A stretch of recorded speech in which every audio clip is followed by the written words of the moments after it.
It's Steve again. I just want to give you a final wrap up of the day. It was shit. it was a big fat.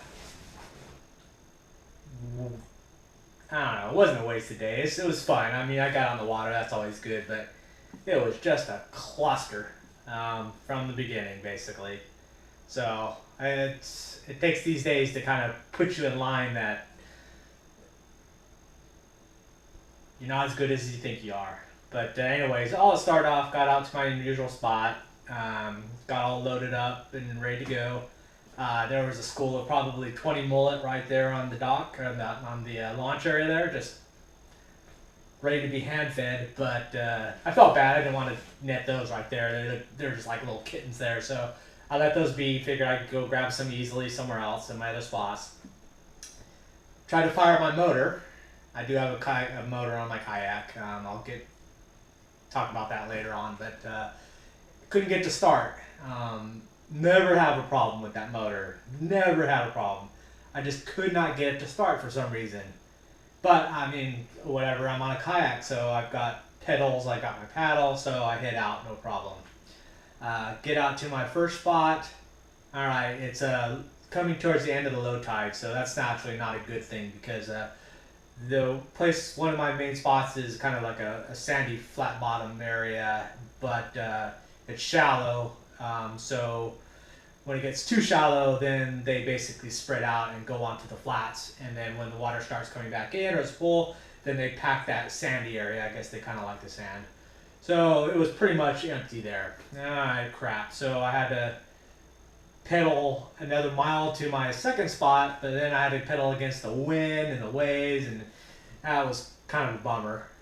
Don't like doing that. Finally made it to my next spot. Again, empty. Same situation. They're basically little cove inlets, but they get shallow when the water's out, and there's nothing there. But I did figure out what was wrong with the motor. I didn't turn the fuel valve on.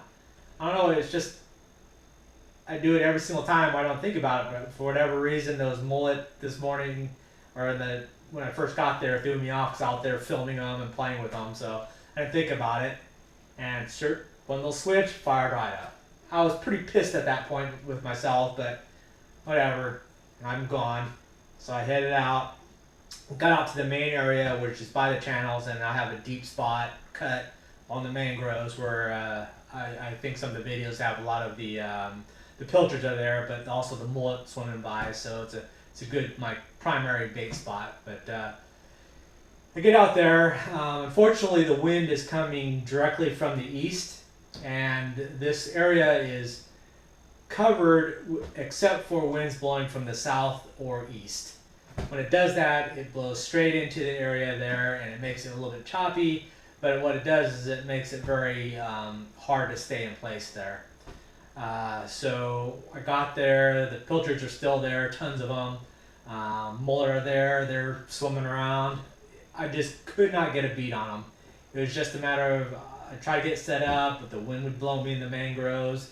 I mean, it was gusting 20s out there, so I'm trying to figure out how to get situated where I could get my cast net set up and be able to pitch at them. But if I tried anchoring up, I tried to hang on to pushed into the mangroves, but they would see me, so they would avoid me. So I couldn't, it was just a waste of time doing that.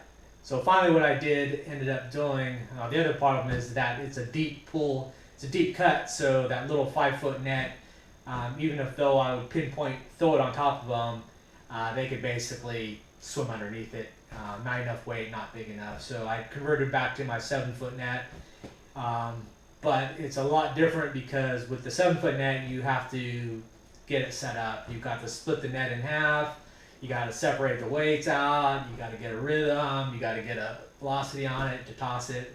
So it made it even harder to try to deal with in the wind. What I just figured out I would do though is I would head way up the flats upwind. I mean, way upwind. Okay, shut the motor off, stand up, try to get the net all sorted, and then by that time I'm going about 5 knots directly at the mangroves. I would have that little short 5 yards swing there where I'm within the zone, try to spot the mullets wherever they scatter to, and then throw at them. And then try to sit down and spin around and not get nose-ended into the mangroves. But at least I got it kind of figured out, and timing right, and angles right, and then I got one good throw, and I got 2 mullet, so I was happy with that. Nice 10, 12-incher ones, so I was like, good, I'm set. 2's fine. 1 I don't want because I can go out, get in the channel, put one out, a barracuda will come up, eat it in half, and I'm done. And I would either have to call it a day or go back and try again. So I figured, all right, 2 I'm good. Save me some time of having to go back and forth. So okay, got those 2 net on board, 2 mullets on board. I got them on the net, shook them down to the bottom, grabbed the first one, made the mistake of grabbing it by the body, and as soon as I cleared the net, of course, it sees freedom, so it kicks out, squirts out of my hand, right into the water. Fuck. Alright, so the second one, no problem this time, 2-handed it, got it into the bucket. Put the cover on, they'll jump right out of that bucket if you don't have a cover, so got that all set. I'm good, but still only have 1. Wanted 3 or 4, but at the minimum I'll take 2. The sun's starting to get skate a little bit later. Kind of want to get some fishing done. I think I'm probably into it 3 or 4 hours of chasing bait back and hitting all these different spots, trying to get them. Do a couple more runs and flips, and finally on the last one, did a good toss. Got 1 big one on there. 2-handed them, threw them in the bucket. Good to go. Okay, so I head out to the channel. I go ahead and rig one up, throw it out. I'm a little bit early from my spot where I like to hit out the deeper part of the channel, but I put it out, and I probably slow troll it, I don't know, 5-10 minutes. I think the video will be there. I think I recorded the whole time, but I'm trolling along, and the bites on these things across the board are pretty strong. And what I do is, the technique is, because I'm using a circle hook, I'm using a big bait, and a lot of times that they'll grab the fish and then they'll run with it, and then while they're running with it, they'll start chomping on it and then getting it down. And then with the circle hooks, you can't jerk on it right away because they'll just pull out of their mouth. You kind of want them to get it down and then click the bill and then let them swim away. The hook will pull forward, the line will be out the side of their mouth, and then it'll catch them in the side of the mouth. So what I do is, when I'm trolling, I leave the bail open, and when I'm using the spinner, and leave the bail open, I'll have my finger on the line to keep tension so it's not running out. And then as soon as I feel a bite or feel tension that they're running, or even when the mullet starts getting scared, you could feel them shaking, or they'll start jetting around, I'll free bail it and let the line out, so while they're running away it still looks natural. And then when it really takes off, then I'll know and do a countdown of maybe 5 seconds, and then throw the bail, and then usually pretty guaranteed you get a good hookup. But on this one, when I was just trolling them out, I could feel a little bit of tension. Then I swim with me. You don't want to tow them. You just want to keep up with them, so you barely are bumping them along, but you're not dragging them.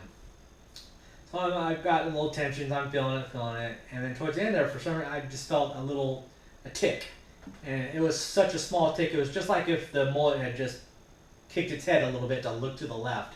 I felt that, and okay, so I thought maybe it was going to get scared and run or whatever, but just that little click, and then just to be certain, I started put a little swing on it to try to grab some tension on it. Nothing. Oh crap, I thought maybe it just got debodied. So clicked it open, started rolling in, but I mean, not even a head dragging. I couldn't feel anything. I was like, what the hell? Get all the way up, and it had chopped it off on the monoliter part of it. So it had been probably a shark or a really big barracuda that came up from behind, grabbed the fish, was swimming with me is the reason why I couldn't feel it, and then swallowed it down to the point where it took the mullet, the wire, and then enough to get the mono. And what was pissed me off even more about that was, and you'll see on the earlier part of the video, is that when I was loading up, I was kind of showing what the wire leader setup was going to look like.